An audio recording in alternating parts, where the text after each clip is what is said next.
Les gars, dans quelques heures, on saura qui sera élu le 47e président des États-Unis. Les gars, vous savez, la plupart des gens ne sont pas conscients de ce que représente cette élection aux États-Unis, car l'avenir du monde en dépend énormément, notamment par rapport à tout ce qui se passe, les guerres, que ce soit en Ukraine, que ce soit dans le Proche-Orient. Celui qui va être élu 47e président des États-Unis entre Kamala ou Donald Trump, en fonction du gagnant, du vainqueur, forcément la trajectoire de ce qui va se passer entre ces deux guerres va énormément changer. Vous savez, quand vous voulez savoir qui est derrière les guerres, notamment dans le monde entier, il faut simplement regarder qui est les financeurs de ces guerres. Et vous verrez, en règle générale, il y a toujours les États-Unis qui sont derrière. Voilà pourquoi, en fait, celui qui va être élu, la trajectoire de beaucoup de choses va changer dans le monde. Le président des États-Unis, en tout cas celui qui sera élu, aura un impact, bien évidemment, par rapport à beaucoup de choses qui vont se passer dans le monde.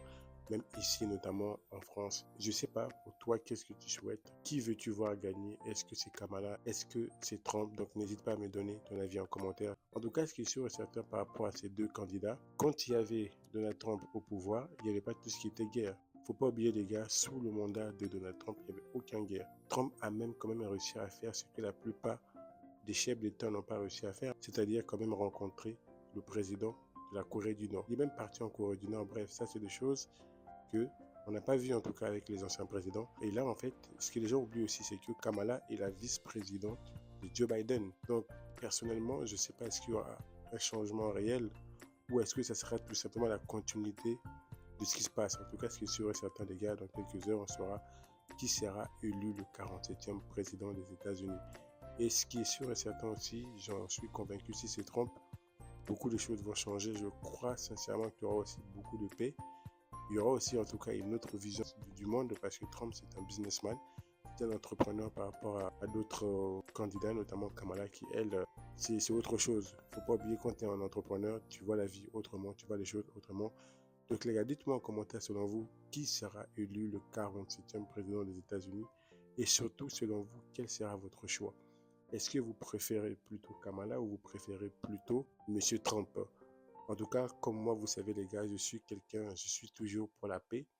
Celui qui apporte la paix, c'est celui en tout cas, c'est la voie que moi je choisis toujours. Et d'après ce que je vois, Trump est plus disposé à porter la paix dans le monde entier. En tout cas, éviter la troisième guerre mondiale durant ses campagnes, c'est ce qu'il n'a pas arrêté de dire. Hein.